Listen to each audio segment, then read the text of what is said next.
Hola compañeros, pues continuamos con el siguiente tema, continuamos con los macro y los microambientes de la mercadotecnia y como lo dijimos en el anterior video, vamos a ver lo que es la demografía. Cuando hablamos de aspectos demográficos en un entorno de mercadotecnia o para el análisis de cliente, son que nos muestran los cambios de la estructura por edades de la población, los cambios de familia, los cambios geográficos de la población, los estudios, la burocratización de la población y la gran diversidad étnica y racial. Es posible accesar a esta información desde la base de datos del INEGI, clasificado o determinado de acuerdo al tema de interés por zonas objetivos. Es decir, que la demografía va a analizar el tipo de personas que existen, cómo es la relación familiar y la diversidad étnica y racial que existe en determinada población, ¿ok? La demografía se registra los cambios en el ingreso y en los patrones de gasto de la población, reflejando escasez o incremento de materias primas, costo energético, la contaminación y la intervención gubernamental de los recursos naturales, ¿ok? Es decir, que aquí va a analizar la parte de qué tanto tienen el nivel de ingreso las personas. La tecnología nos dice que es el ritmo de crecimiento o decremento en cuanto a la tecnología que vive en un país. Detonante en la innovación o reflejando en mejoras o pérdidas, alterando el presupuesto de cada ejercicio de las diversas organizaciones. Este punto nos va a hablar más en cuanto a qué tanto la tecnología está inmersa en la sociedad en la que se está haciendo cierto análisis, ¿ok? Después, la política es el número de normas que regulan las empresas estableciendo los lineamientos de la aplicación y alterando el crecimiento de grupos de interés. La cultural es una pieza fundamental en el reflejo del consumo de la sociedad con respecto a productos que conlleven actividades o se inclinen de acuerdo a la creencia de determinada zona. Una característica importante es la búsqueda de valores duraderos sólidos, mostrando la lealtad por la nación y el amor a la naturaleza, ¿ok? En aspectos culturales sí ya hablamos un poco más de creencias, costumbres, tradiciones de cada sector, de cada grupo el que se piense estudiar. En el ámbito político podemos tener políticas públicas que estén establecidas, ideologías políticas que se tengan por determinada población e incluso las determinadas a ciertas creencias políticas, ver el pensamiento de esas personas y también ver cómo se les puede llegar a ellos mediante esas creencias políticas y culturales que tengan. Después, las fuentes de información, ¿ok? Son aquellos elementos de los cuales se puede obtener información necesaria para facilitar la toma de decisiones. Y es de suma importancia que los informes elaborados por el Departamento de Mercadotecnia especifiquen el origen de dichos datos. De este modo obtendremos una visión más amplia y clara de los datos que arroje la investigación, ¿ok? Por ejemplo, los usuarios pueden ser fuentes de información para recabar información sobre su nivel de satisfacción con el servicio. El documento X puede ser una fuente para recoger información sobre las características de los usuarios que son atendidos por el servicio o la localidad de sus usuarios atendidos en un periodo de tiempo. Ajá. Según su procedencia se distinguen en fuentes internas y externas. Fuentes internas se sitúan dentro de la propia organización. La recolección de la información es competencia del sistema de información interna y se utiliza como herramienta frecuente en el diseño de bases de datos que alimentan los acontecimientos y experiencias producidas por la actividad comercial diaria. Aquí las fuentes internas pueden ser los mismos formatos que vimos anteriormente, que forman parte del sistema de información de la mercadotecnia. Esos mismos pueden ser fuentes de información, ¿ok? Después, son aquellas que la empresa pueden explotar y obtener con sus propios medios y necesidades de acudir a terceros. Bien, ejemplos. Bases de datos internas que nos permiten obtener información de nuestros clientes. Estados financieros que nos permiten obtener información referente a la situación financiera de la organización.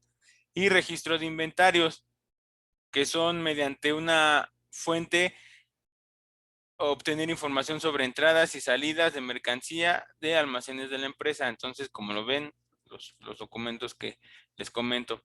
El registro de ventas, el registro de costos y personal de la empresa. ¿Ok? Después, fuentes internas de información que se dividen en primarias y secundarias.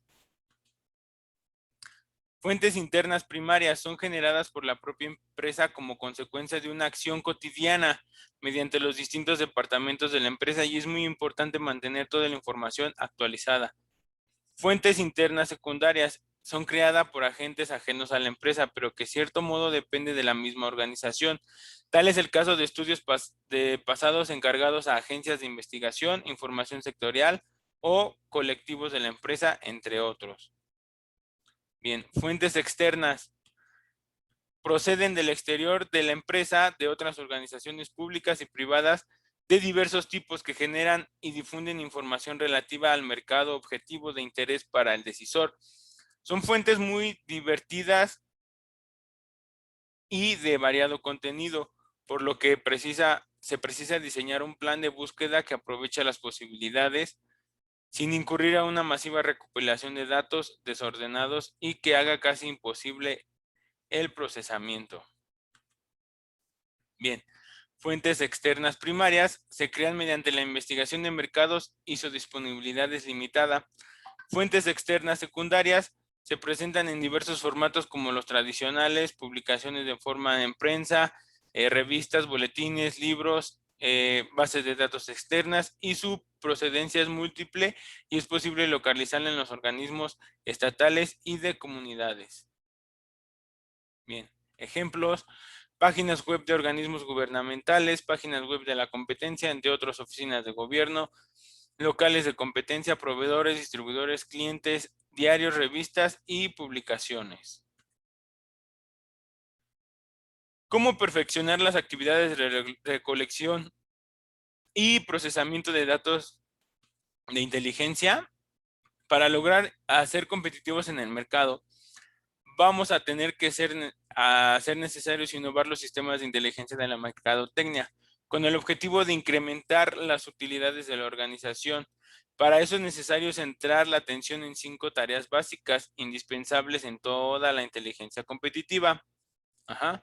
Primero, la recolección de datos, la evaluación de datos y análisis de datos. ¿En qué se encarga la recolección de datos? Implica en adquirir datos primarios recopilados por la compañía o por secundarios, como los vimos anteriormente. La evaluación de los datos, que son todos los datos presentados como resultado de cualquier investigación que deben ser respaldados por documentos oficiales. Y análisis de datos. Al analizar los datos arrojados por la investigación es de suma importancia llenar espacios vacíos, buscando abordar diversos ángulos y conseguir patrones e intercambiar solo datos por inteligencia. Si no puede buscar un pie, busque la huella de un pie. Después, el almacenamiento de inteligencia. Existen diversas formas de almacenar la inteligencia. En el caso de un CD-ROOM, la introducción del formato a la computadora no presenta un mayor obstáculo. Aquí ha cambiado un poco este término de almacenamiento de la inteligencia, en donde ya no solamente es un CD-ROOM, sino podemos ocupar la nube, en donde cabe infinidad de información. Y luego sigue la diseminación de la inteligencia. Después de haber resguardado la información en la computadora, es necesario que el mercadólogo establezca ciertos parámetros de búsqueda, filtrándola de acuerdo al nombre de la compañía, fechas de inserción o de diserción, nombre de publicaciones o simplemente con el nombre del autor. De una de las estrategias más utilizadas en la actualidad es el perfil de la inteligencia. Para cada usuario en el cual se establezcan las secciones tanto como de la empresa como del consumidor. ¿Ok? Para mejorar la calidad en el sistema de inteligencia de la mercadotecnia, es necesario establecer ciertas medidas de retroalimentación. Capacitar y motivar a los vendedores para que identifiquen los nuevos acontecimientos de interés e informen sobre ellos. El vendedor es la primera fuente de información que tiene toda organización para comunicarse y conocer el comportamiento del consumidor de primera mano. Es por ello que se debe capacitar en el grupo de vendedores para que sepan reaccionar ante las dudas, quejas, aclaraciones de los consumidores con respecto a los productos o a la comparación de la competencia. El objetivo es responder al cliente de forma adecuada, correcta, y al mismo tiempo identificar los cambios que sufre al medio ambiente el producto con respecto a su demanda, ¿ok? Entonces esa es la importancia de los vendedores. Motivar a los distribuidores, minoristas y demás intermediarios para que transmitan información relevante. El destacar las cualidades de un producto es de una de las funciones primordiales de los mercadólogos. El posicionamiento en el mercado depende de ello. Es por eso que se debe buscar instruir a todos los intermediarios para resaltar las bondades del producto en los diversos puntos de venta. Fomentar las conexiones externas. Al dar a conocer el interés por los acontecimientos que se llevan a cabo dentro y fuera de la organización, es posible establecer vínculos estrechos entre las distintas fuentes de información externas, tanto primarias como secundarias. Después, crear un panel de asesoría de clientes, que es la implementación de trípticos o folletos formativos, es de vital importancia para que por medio de esto se publicaran distintos clientes todo el asesoramiento. ¿Okay? Y después aprovechar recursos gubernamentales. El gobierno es captor de diversos recursos. La obligación de cualquier organización es cumplir con sus deberes y en consecuencia de eso recibir, habilitar e implementar los beneficios que esto conlleva. Después viene la adquirir información de proveedores externos. La información está a la orden del día, es por ello que es posible acceder a cierta parte de esta base de datos. Es nuestra competencia como organización por la cual estamos negociando el intercambio de recursos. En cuanto a los proveedores externos, es necesario precisar distinta información para determinar los cambios que se pueden hacer en el plan de trabajo. Recurrir a este sistema de retroalimentación en línea de los clientes para recabar información sobre la competencia. Y aquí esto lo dejamos para la siguiente clase cuando los vea, una práctica de un análisis sensorial. Ok, otras fuentes de información. Algunas empresas cuentan con una oficina para reunir y difundir información sobre el mercado fuera de su organización y lo hacen en diversos tipos de publicaciones, como publicaciones de noticias destacadas, boletines. La empresa también debe de convencer a sus proveedores, a sus revendedores, clientes. La información sobre la competencia se puede obtener a partir de lo que ésta dice. La empresa también puede saber cosas sobre la competencia y la empresa puede observar lo que hace con sus competidores. Y bueno, y hasta aquí dejamos esta unidad, este tema. Los veo en el siguiente video. Muchas gracias.